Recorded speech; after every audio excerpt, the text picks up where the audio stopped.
Hi guys, it's Real Talk with Tracy. And what do I want to talk about today?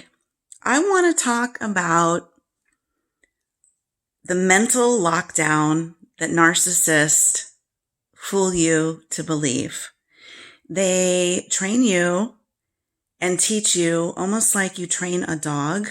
I hate to put it that way, but they cut down your self-esteem and they make you believe that you are not worthy, that you're not capable, that you can't do anything, that you're stupid, that you need them to survive, all these different things. And why do I bring this up to you today? I bring this up to you because my aunt, one of my aunts, is married to the ultimate narcissist, which is my uncle. I've had a very good family member also married to a narcissist, and some good friends that have been married to narcissists.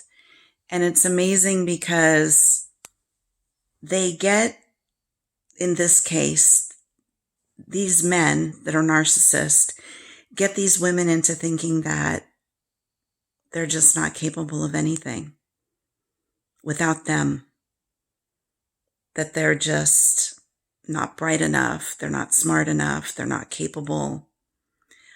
I myself, being raised by my uncle who was a narcissist, the word stupid was used a lot.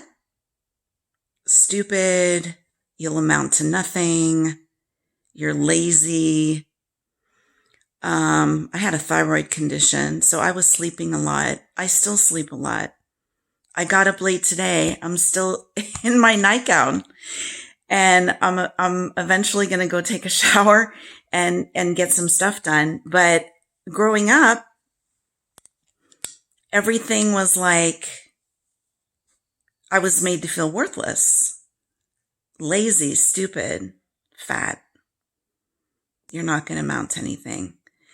And I see my friends and family that are married to these type of people, and they get locked in their own prison. They get locked in a prison to where even if the door is left open and there's a pot of gold at the end of the sidewalk, they won't go. They won't go get it. That's how trained and conditioned they are, and how beaten down, not just physically necessarily, it could just be mentally, but how beaten down that they are. And it's truly sad, and it's really hard for me to see, and it's really hard for me to hear about. I've helped one of my relatives to escape a situation like this, and I'm really proud because she did. She got divorced. She got her own house. She's a much happier person. She is capable. But, when you're married to somebody and they're giving you no access to funds, you're getting like $20 a week allowance. They want to see the cash register from the grocery store. They control every part of your life. You have to realize this isn't normal. There's something wrong with this. My aunt, her husband blocks the car so she can't go out. He took her car that she loved and bought a different car that she doesn't like to drive. He tells her she's stupid. She's not capable. He keeps all the papers locked up, all the important papers. It's very, very, very, very sad to see.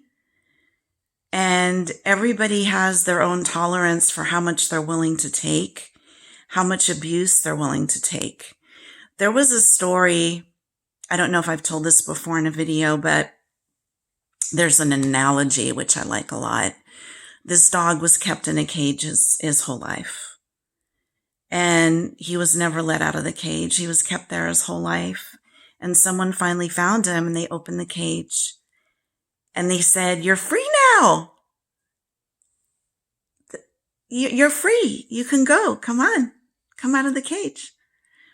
And the dog just laid there, stuck in the cage. Even though the cage door was open, the dog laid there stuck in the cage because the dog was conditioned to be a prisoner, and the dog could not allow itself to walk out of the cage. Even in its misery of being stuck there, it stayed. And that's like a lot of people that I've known and seen who are stuck in relationships or in family situations with narcissists. My aunt, who was an alcoholic narcissist, who was very abusive, I left one day and put myself into foster care. I ran away to save myself. And I didn't know where I'd go. I didn't know what would happen to me. But I knew I couldn't stay.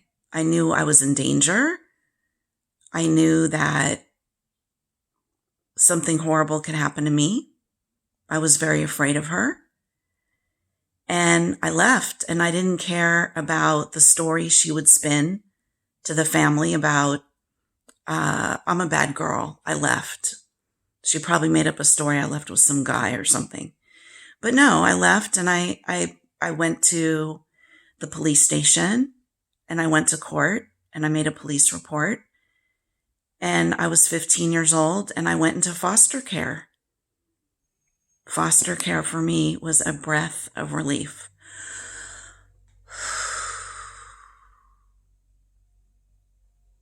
I could sleep through the night in foster care without being worried about being woken up in the middle of the night, with her coming home with strange men from nightclubs and all sorts of crazy things happening under the roof of our house. So I put myself in foster care. Then my uncle, who was another narcissist, pulled me out of there because he wanted the lake house that his ex-wife was living in. My aunt and uncle that were raising me as my parents, they had this beautiful lake house, and he figured if I have the kid, I'll get that house. But no, he didn't get it. And every Friday he would leave. I'd be alone to run wild. And then he'd come home on Mondays. And that was every week. He'd be with his girlfriend. No concern about me, who I was with, what I was going through. Nothing. Just like I felt like I didn't exist. So I went through a very wild period, dancing every night till 2 and 3 in the morning, out to Denny's for breakfast, and then, back to sleep maybe for an hour or two, and then back to school, and then I would do it over and over and over again. Took a lot of risk, a lot of chance, a lot of stupid mistakes I made, and luckily I wound up meeting a wonderful man, and I've had a great life for 40 years. But it could have gone in a much darker way. It could have gone in a bad way because I really took a lot of risk and did a lot of stupid things. That's sometimes what you do when you have a father and you don't feel loved and cared for. You look for that attention in other places, in the wrong places. So if you're dealing with narcissistic people in your life and you're in a mental lockdown, only you have the key to open that door or open that gate and let yourself out. You can get out of there. You don't have to be squatting in the corner of a little box. You can stand up, go in the sun, take a deep breath, look in the mirror, say a positive affirmation. I am smart. Say it with me. I am smart. I am a valuable person. God loves me. I am capable. I can do this. I do not need or want to be a doormat any longer. From this day forward, I will honor myself by treating myself with love and respect. You can do that. I know you can. So if you're in this situation, and I read stories every single day online about people that are with spouses that are narcissistic, parents, even grown-up people that have kids that mistreat them. You do not need to be a doormat. Free yourself. Free yourself. Believe in yourself. Turn to God. Turn to the community. Get into some support groups. Unlock that door. Start living your life. Free yourself. Free yourself from all the bad words, all the abuse, all the letdowns, all the snarky remarks, and love yourself. Because you're truly worth it. God loves each of us. And if you reach out, He is there. Every night that I get in bed, I say prayers. I say prayers for so many people. And I like giving back to people that are in need. I like to be there to be supportive. And that's one of the reasons that I do these videos, because I want you to know many of us have been through this. You're not alone, and you're not a bad person, and you're not broken. Pick yourself up. Put one foot in front of the other. Love yourself. Go have a nice meal. Go look at the birds. Go look at the flowers. Talk to God and free yourself from this misery. I'm wishing you guys a wonderful, incredible week.